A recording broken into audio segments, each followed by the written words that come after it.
अस्सलाम वालेकुम। मेरा नाम ज़ीशान है और मैं यूके के शहर बर्मिंघम में रहता हूँ। और यूके में समर आ चुका है, तो इनमें समर में इनके काफ़ी मतलब के फेस्टिवल्स आते हैं। इनका ईस्टर सीज़न चल रहा है अब, और इन्होंने ना ईस्टर में इनकी ये बात अच्छी है, इन्होंने प्राइस रिड्यूस कर देते हैं।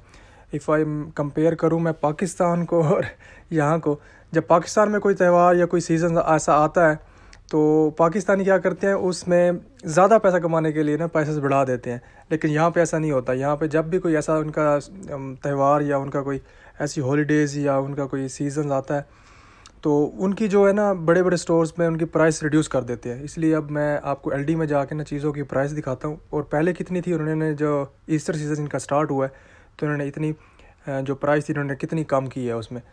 तो मैं अभी एलडी की तरफ जा रहा था, क्योंकि एलडी में इन्होंने काफ़ी ना सेल लगाई हुई होती है। आइसलैंड हो गया, एलडी हो गया, पाउंडलैंड हो गया, इन सब में उन्होंने ना ईस्टर का सीज़न अब स्टार्ट होता है तो काफ़ी रिड्यूस कर देते हैं, प्राइस हाफ से भी कम कर देते हैं। तो अभी मैं एलडी में एंटर हुआ हूँ, तो यहाँ पे देख 59 पेंस, 8 पेंस, 10 पेंस की चीज़ें लगी हुई थी। जो इनकी अगर एक्चुअल प्राइस देखें तो वो आलमोस्ट 1 पाउंड 2 पाउंड के नज़दीक होती हैं। तो इन्होंने हाफ से भी ज़्यादा ना प्राइस रिड्यूस की हुई होती हैं। तो ये इनका और पाकिस्तान में ये फ़र्क महसूस होता है अच्छा खासा, क्योंकि जब त्यौहार आता है तो इनकी प्राइसेस रिड्यूस कर देते हैं, क्योंकि ये खुशी का मौका होता है इनके लिए।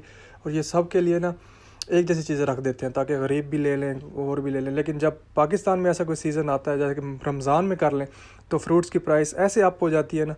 लेकिन इनका जब सीज़न आता है तो ये अपनी जो प्राइसेस हैं हाफ से भी कम कर देते हैं। तो ये चीज़ें हमें सोचनी पड़ेंगी इसके बारे में। उसके अलावा इसलिए मेरा दोस्त एक सुबह आया था, तो उसने मुझे बोला था कि काफ़ी अच्छी सेल्स लगी हैं, तो इसलिए मैं भी एलडी की तरफ निकल पड़ता हूँ। क्योंकि हम पाकिस्तानी हैं तो हमें ना सस्ती चीज़ें वैसे लेने का बड़ा शौक़ होता है। तो मैं यहाँ पे आता हूँ, आइसक्रीम्स हो गई, एवरीथिंग पे ना इन्होंने प्राइस रिड्यूस की हुई थी। पहले ये 2 पाउंड 99 की थी, अब ये 195 की आइसक्रीम लगी हुई थी, जो कि 800 ml के करीब थी, 1 लीटर के ऑलमोस्ट करीब। तो एंड बात ये है कि हमें भी इनकी तरह जब त्यौहार हैं तो पैसे कम करने चाहिए, ना कि